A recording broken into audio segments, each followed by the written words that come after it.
Morning ride start చేసిన అమ్మట్లోనే ఇటువంటి మహానుభావుల రైడ్స్ మొత్తం నాకే వస్తాయి. డక్కా కొట్టాలి అంటావు.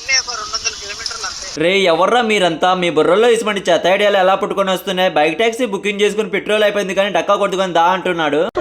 మళ్ళీ మన అమూల్ బేబీగా పెట్రోల్ బంకు 200 మీటర్స్ లోనే ఉంది. నడుచుకుంటూ పోయి తెచ్చుకోకుండా కొంచెం డిస్టెన్స్ కూడా బైక్ టాక్సీ బుకింగ్ చేసి పడేశాడు ఇంటెలిజెంట్ ఫెలో.